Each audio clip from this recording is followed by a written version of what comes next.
A fascinating story of the Konark Sun Temple buried in the pages of history for centuries. What happened during the construction of this magnificent temple that a 12-year-old boy climbed its peak and lost his life? Know the story of Dharmapad and the unheard tale of Konark. A mysterious story of Konark's Surya Mandir, buried in the pages of history for centuries. What happened during the construction of this magnificent temple that a 12-year-old child climbed on top of it and gave up his life? The story of Dharmapad was an unspoken story of Konark. In the 13th century, the kingdom of Kalinga was ruled by the brave and the far-sighted king Narasimhadeva. He had fought the previous ruler for 3 years and won the kingdom of Kalinga.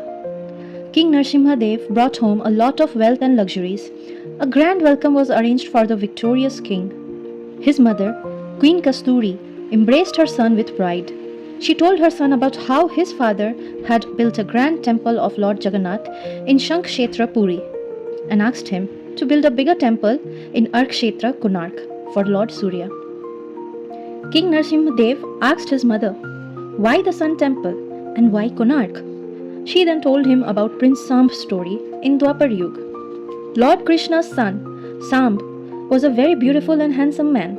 He used to always mock and trouble Narad Muni. So Narad Muni once decided to teach him a lesson. He praised Samb about his beauty and encouraged him to go and play with the gopis by the riverside.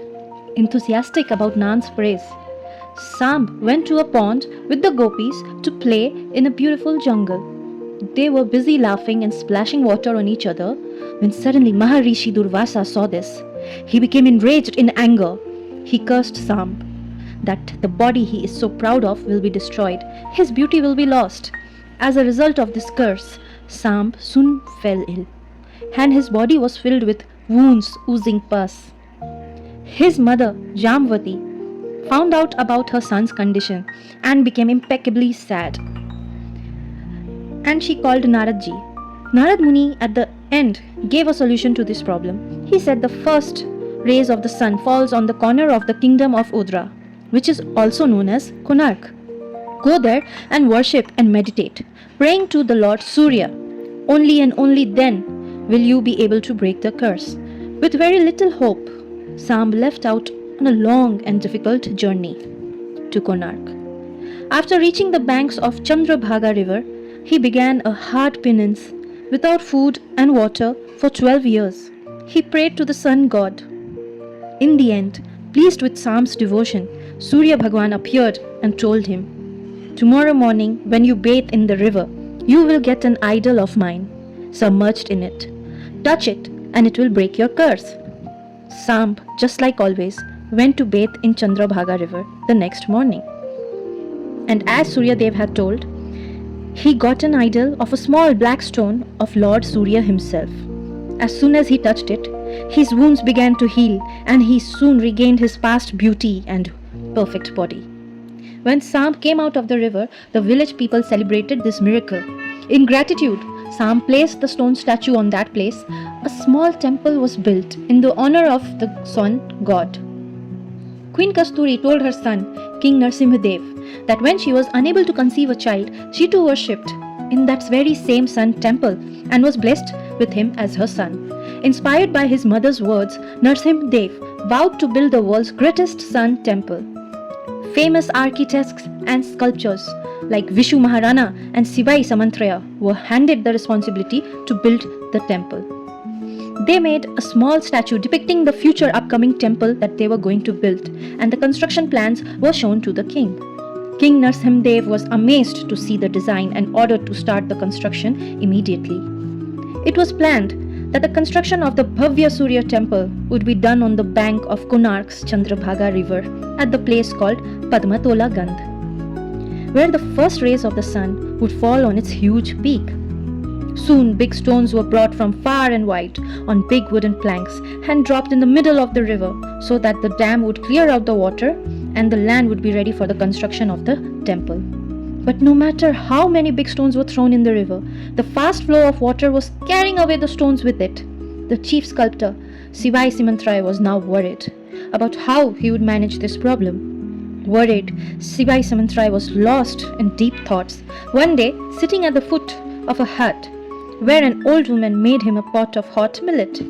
She smiled and gave it to him. In a hurry to eat with troubled thoughts troubling him, he put his hand in the middle of the hot food, which now burned his hand. The old lady said and laughed, "You are eating from the middle, just as you are trying to fill the river from the middle." Suddenly he understood the problem and found its solution. That old lady was none other than Ma Ramchandi. With the now new set plan, the workers started throwing stones from the side to fill the river. They were successful in building a flat land, and the construction of the temple soon started and progressed rapidly. The king had ordered that the entire work is completed and no one will be allowed to go home until it is done. For 12 years, 1200 workers worked hard to build this temple. The work was progressing well, but the final challenge soon came along when they tried to set up the temple's top of the dome. After a lot of efforts, the huge magnetic top just could not be set in the right place. There were disappointment in the workers, and the king soon became impatient, fearing the ridicule that he would face from the world. He ordered that if the temple isn't completed by tomorrow morning, then all the workers will be beheaded.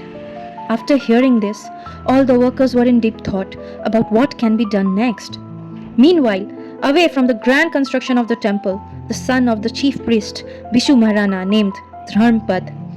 Dharmapad was 12-year-old when he was in his mother's womb. Vishu had to leave and go and build the temple. Since then, Dharmapad grew up listening to his father's stories of art in the village. He was interested in Vastu art and architecture as well.